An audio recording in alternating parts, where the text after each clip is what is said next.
Assalamualaikum warahmatullahi wabarakatuh. Selamat sore teman pemilih dimanapun berada. Sore hari ini kita kembali di acara podcast di channel YouTube KPU Kabupaten Bungo di Ayo Ngopi, Ngobrol Pemilu dan Pilkada. Nah, bersama saya host Dian Oktapuliasari dan saya ditemani sore hari ini bersama Ketua KPU Kabupaten Bungo yang terhormat Bapak Armidis SPD. Kepada Bapak, apa kabar Pak? Alhamdulillah sehat. Sehat Ibu Dian. Sehat, sehat. Alhamdulillah sehat Pak. Ya, sore hari ini kita cukup menarik temanya. Kenapa kita mengulas ya Pak ya? Mengulas terkait serba-serbi logistik. Nah, logistik ini tentunya ada logistik pemilu dan logistik pilkada. Nah, kayaknya kita langsung mulai aja Pak. Langsung mulai aja untuk mengulas logistik pemilu dan pilkada ini di kesempatan sore hari ini. Sebelum kita masuk ke ulasan-ulasan yang lebih menarik, apa sih logistik ini Pak? Mungkin teman pemilih kebanyakan ada yang belum tahu juga nih terkait logistik. Boleh dijelaskan sedikit Pak terkait logistik ini apa Pak? Terima kasih banyak Mbak Dian, Ibu Dian, atau Ayu Dian ya. Banyak panggilan saya Pak. Banyak panggilan. Pertama kita akan memperkenalkan apa sih itu logistik. Logistik itu secara sederhana adalah semua perlengkapan yang kita pakai untuk pelaksanaan pemungutan dan penghitungan suara. Itu mulai dari logistik utamanya seperti surat suara, kotak, dan segala macam, sampai kepada logistik-logistik yang kecil sebagai pendukung bagaimana proses pemungutan suara nanti bisa berjalan dengan baik. Secara sederhananya begitu Ibu Dian. Ya, jadi kalau secara sederhananya, kalau logistik yang utama itu adalah surat suara, kotak bilik, dan jenis perlengkapan lainnya adalah perlengkapan untuk kebutuhan lainnya ya Pak ya? Ya. Oke. Pak Ketua, ini kemarin kita pelaksanaan pemilu dan pilkada kemarin di 2024 itu kan tergolong untuk pengelolaan logistiknya ini kan termasuk berhasil. Nah, kira-kira untuk berbagi pengalamannya Pak Ketua, apa strategi yang dibuat oleh KPU Kabupaten Bungo untuk pengelolaan logistik yang baik? Ya. Tentu hal yang paling penting adalah bagaimana mengelola logistik ya kan, dari mulai kedatangan logistik sampai kepada pendistribusian logistik. Itu banyak dinamika, banyak persoalan di sana, sehingga memang perlu ditata dan perlu pengelolaan yang secara profesional. Bagaimana nanti logistik ini seperti yang kita tahu itu bisa sampai pada waktu yang tepat dengan jumlah yang tepat. Nah, untuk mengelola itu tentu banyak problem yang kita hadapi. Misalnya di pemilu itu kita mengelola hampir lebih dari 1,3 juta surat suara.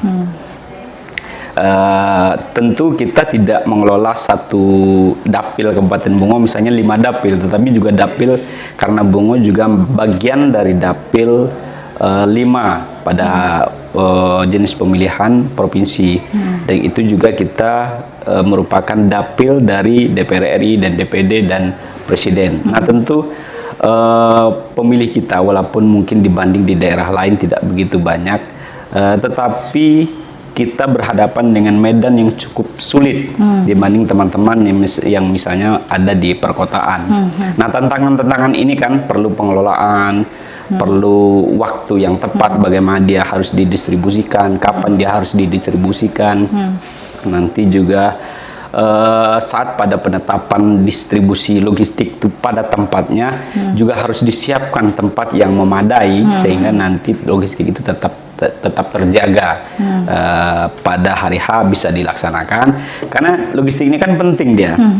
Kalau logistik tidak ada, maka proses penghitungan, pemungutan suara yang kita butuhkan itu adalah logistiknya. Bagaimana nanti melakukan pencatatan, merekapitulasi dari proses pemilihan itu kalau logistiknya tidak ada. Maka itu menjadi catatan penting bagi kita. Kira-kira begitu, Bu Dian. Dan itu kita memerlukan pihak-pihak terkait dan pihak eksternal yang terlibat dalam kegiatan logistik itu. Pasti.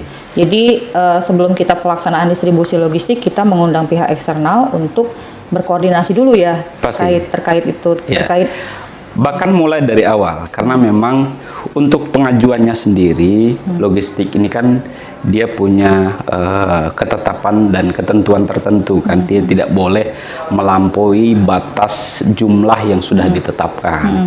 Nah, saat datangnya juga nanti kita harus berkoordinasi paling tidak dengan Bawaslu. Bagaimana nanti ketika logistiknya datang ke gudang atau ke kantor KPU, maka itu harus ada pencatatan yang valid kan, sehingga dalam sisi jumlah kita tidak mengalami kekurangan. Nah, tentu kita secara kelembagaan harus membuat pola dan melakukan kerjasama yang baik dengan pemerintah daerah. Dengan pemerintah daerah, dengan Bawaslu, dengan TNI Polri, itu yang paling penting juga dengan masyarakat. Bagaimana nanti proses ini bisa dilaksanakan dengan baik. Gitu. Ya, siap. Nah, kalau untuk peruntukan sendiri nih, Pak Ketua, peruntukan logistik ini kira-kira untuk siapa saja nih, Pak Ketua? Secara runtutan dan peruntukannya gitu lah. Kalau secara strukturnya kan kita udah jelas nih ada PPK, kemudian ada PPS, kemudian ada KPPS kan. Nah, apakah logistik ini nih juga peruntukannya seperti itu juga gitu kan menurut struktur kelembagaan di penyelenggaranya? Iya, karena kita punya jajaran sampai kepada tingkat bawah. Dan tingkat bawah kita itu yang menjadi ujung tombak kita adalah KPPS. Nah, proses pemungutan dan penghitungan suara itu dilakukan oleh teman-teman KPPS. Nah, tentu mereka yang paling membutuhkan berapa surat suara yang harus dicetak. Informasikan harus disampaikan ke kita bahwa surat suara yang kita sampaikan ke masing-masing TPS dengan jumlah DPT yang sudah ditentukan tentu akan dipergunakan oleh teman-teman dari KPPS. Begitu juga secara berjenjang nanti pada tingkat kecamatan mereka juga pasti membutuhkan logistik yang lain ya, yang lain misalnya dalam hal rekapitulasi mereka membutuhkan formulir. Nah, itu kan bagian dari logistik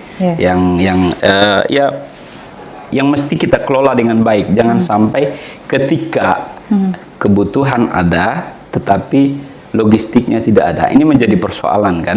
Pertama akan menjadi isu bahwa kenapa tidak ada? Berarti kan perencanaannya kurang baik.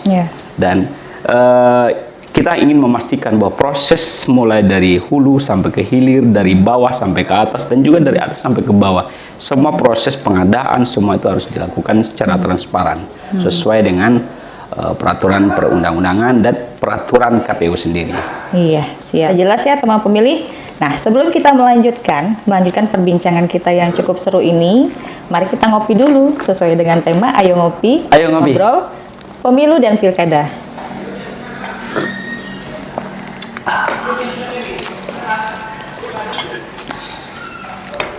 Kopinya manis, Pak. Ya. Ya. Semanis apa, Pak? Semanis mengelola pemilu. Nah, itu dia, Pak. Jadi kalau mengelola pemilu, khususnya logistik itu manis-manis pahit. Ya, ada manisnya, ada pahitnya gitu ya, Pak ya. Iya. Pasti nah, gitu. Sebelum kita berbincang yang lebih seru lagi, teman pemilih, saya mengajak nih kepada teman pemilih untuk memfollow Instagram KPU Bungo, kemudian ada Facebook KPU Bungo, kemudian Twitter KPU Bungo. Jangan lupa untuk di-follow karena di situ banyak postingan-postingan yang menarik dan yang menambah wawasan kita untuk teman pemilih yang belum mengetahui terkait kepemiluan. Kita lanjut lagi ya, Pak? Boleh, siap. Iya. Nah, cukup menarik nih, Pak. Gimana Pak, kita berbagi pengalaman terkait distribusi logistik. Apalagi Pak, pada saat distribusi logistik pemilu kemarin ya Pak ya. Nah, pada saat pemilu kemarin itu kan ada nih Pak kendala di tanah tumbuh kalau saya tidak salah tuh Pak. Nah, gimana Pak strategi KPU Kabupaten Bungo untuk menghadapi kendala-kendala pada saat tanah longsor itu, saya ingat.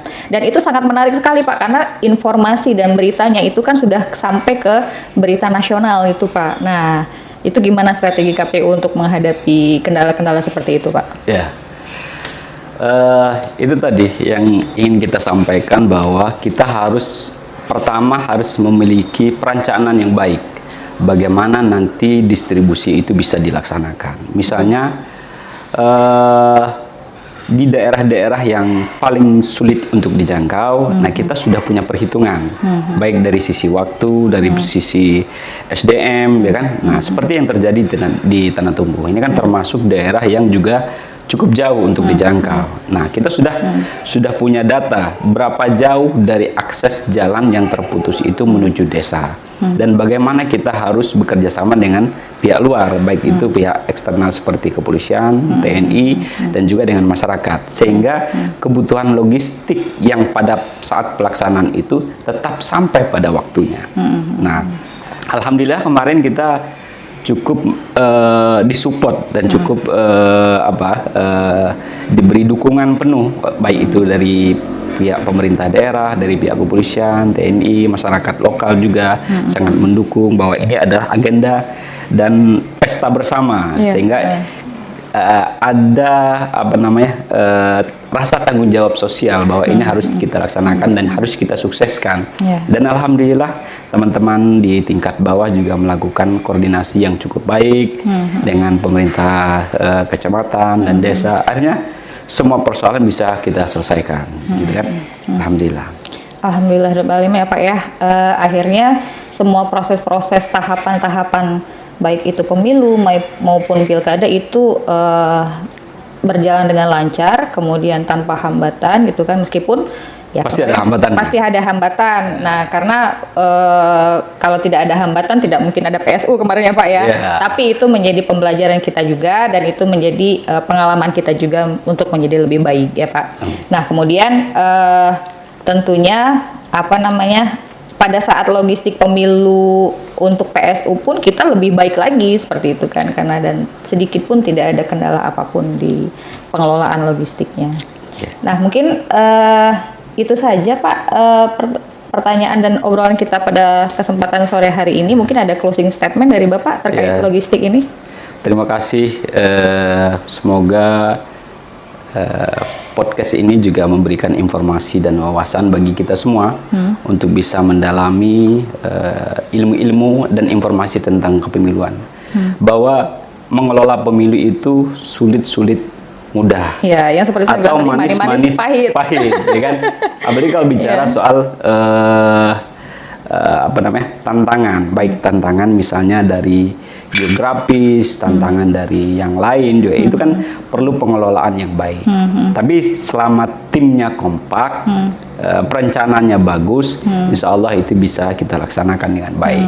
Nah, kita sudah menjalani itu, baik di tahap pemilu yang secara jenis logistiknya cukup beragam ketimbang pilkada. Nah, misalnya dari surat suara aja itu mungkin lebih ada 5 pemilihan. Ya, ada 5 jenis pemilihan. Tentu perlu pengelolaan yang lebih baik. Nah, tanpa ada ketelitian, tentu ini akan menjadi persoalan karena persoalan itu banyak sekali kan. Apalagi soal logistik. Kalau logistiknya kurang, itu pasti akan bermasalah. Logistiknya berlebih pun ini jadi persoalan. Nah, sehingga perlu dengan kerjasama yang baik. Demikian. Ya, siap. Terima kasih Pak Ketua atas wejangannya, kemudian juga wawasannya yang mana itu adalah pengetahuan juga untuk kita semuanya untuk menambah wawasan kita di serba-serbi dengan tema kita yang sesuai dengan serba-serbi logistik pemilu dan pilkada pada kesempatan sore hari ini. Jangan lupa kepada kawan-kawan semua untuk selalu setia di channel YouTube KPU Kabupaten Bungo karena akan ada episode-episode menarik yang tentunya lebih menarik lagi mungkin Pak ya setelah Dan narasumbernya pasti lebih dan menarik. narasumbernya juga pasti akan lebih menarik lagi, dan kita mungkin nanti akan undang dari Perludem mungkin ya Pak ya, Insya Allah. Insya Allah. Insya Allah, atau mungkin dari KPU RI bisa juga kan. Insya Allah. Mudah-mudahan. Baik, terima kasih teman pemilih sudah hadir bersama kami di channel YouTube KPU Kabupaten Bungo. Di tema kita sore hari ini adalah logistik, serba-serbi logistik pemilu dan pilkada. Selamat sore. Akhir kalam kami ucapkan billahi taufiq wal hidayah. Wassalamualaikum warahmatullahi wabarakatuh. Assalamualaikum.